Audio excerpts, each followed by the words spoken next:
Hello and welcome to another Tabletop Games Blog Saturday review. Welcome to the Royal Scavenger Hunt of Tocton Clock. You're cordially invited. It is time to gather your team. Hop onto the big hand and journey around the clock face, pushing other mice off in the progress.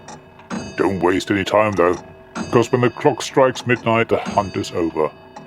So be quick and line up your crew alongside Hickory, Dickory by Sawyer West from Plaid Games with illustrations by Sonja Müller. You probably know the nursery rhyme about the mouse that ran up the clock. Well, in Hickory Dickory there are a whole bunch of mice. Each player has a team of 5 mice, one of which is climbing up the chain, while the other 4 travel around the clock face by hanging onto the minute hand. Of course, there's only so much room on the big hand, so sometimes mice get shunted off, whether they like it or not. I think it's immediately clear that this game is going to be a lot of chaos and a matter of perfect timing. At first glance, Hickory Dickory is the usual fare of collecting tiles to fit a pattern to get points. We've seen it done in Azul or Sagrada. Yet, Hickory Dickory is different in a lot of ways. In fact, it's not so much about fitting tiles in the right slots, but a lot more about collecting sets of tiles. Collecting tiles of the same color or with the same symbol, or ideally both, is probably where the most points come from. Completing columns or rows on your player board and scoring objectives also gives you points, but if you're good at collecting, you can probably win the game. While collecting tiles in Hickory Dickory is where a lot of the points come from, everything in the game is centered around the clock. First of all, it functions as a timer. The hour hand moves forward 1 space after every round, and the game finishes when it reaches midnight. It is the minute hand that makes Hickory Dickory so interesting and different from other games though.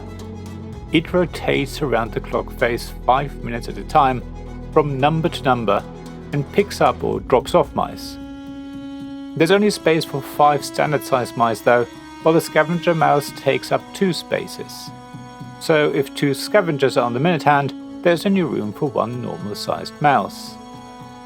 At each stop of the minute hand, the mice on the clock can decide to jump off. The mouse furthest out decides first, then the next one in, and so on. Jumping off means you get the tile at that location if there is one. You also get the choice of carrying out the action at that location. The actions range from taking tiles from the bag, jumping a number of spaces ahead on the clock face, to moving the mouse on the chain up, which can give you points, and so on. Then the mice that were already at that number can decide to jump on, which can result in other mice being pushed off. Of course, if a mouse is pushed off, they don't get to carry out an action or take a tile. So you need to think about whether to jump off or risk being pushed. In fact, a lot of Hickory Dickory is about space. When a mouse picks up a tile, it adds it to their bag. Some mice are stronger and can carry more tiles, but most only have room for 4 tiles, with 1 small mouse only being able to carry 2. Luckily, mice can swap tiles if they are at the same location. That can be quite important because which mouse has what tiles can have a big influence on how many points you score when you do a deliver action. That's one of the actions at one of the numbered locations, and whatever mouse takes that action empties their bags and scores points based on how many tiles they're delivering. That's one of the actions at one of the numbered locations, and whatever mouse takes that action empties their bag and scores points based on how many tiles they're delivering, the sets of tiles of the same symbol or color, plus some other potential bonus points. So if you want to score high, you need to coordinate your mice and make sure the right mouse has the right tiles in their bag. The limited space on the minute hand is also important.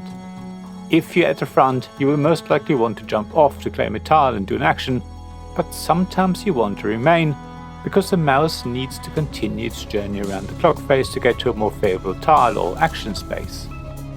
The question is whether another mouse will bump you off, so that you get left behind without being able to take any action or claim a tile.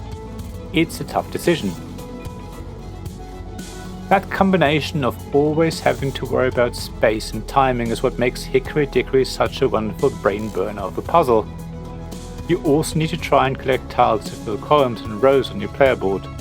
You also need to keep an eye on objectives to score bonus points. The game is fast and furious and ends sooner than you will like. The setting, artwork, chunky tiles, physical clock hands that you move around, the custom wooden mice meeples, and everything else make Hickory Dickory a very enjoyable experience.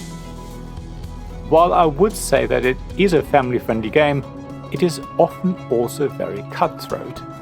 It is reminiscent of Azul and Sagrada in that way, so bear that in mind. Ultimately though, the tactility and visual presentation are amazing. It's a really well-produced game and nothing feels like a gimmick. Even the clock hands have a purpose and enhance the gameplay experience. It really scratches that spatial puzzle itch for me, while also firing up my brain to plan ahead and work out what my next move will be. After all, it's all there in front of you. There's no hidden information other than the decisions other players might take on their turn. So if you ever fancied yourself the leader of a group of mice running around the clock and collecting tiles, then Hickory Dickory will be something you should try. Thank you for listening to this Tabletop Games Blog's Saturday Review podcast. Please check the description below for links mentioned in this episode, as well as to the written version of this article on the blog. If you enjoyed this episode, please subscribe, give us some stars or leave a review.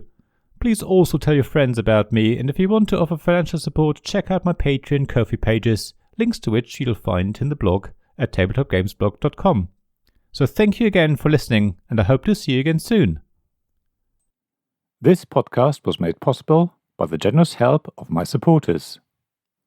Royal Patron Sean Newman, Magic Champion John Risley, Castle Guards David Miller and James Naylor, Dice Masters Alex Bardi, Paul Grogan and Robin Kay, and Shining Lights Jacob Davis, Gavin Jones, Sarah Reed and Richard Simpson.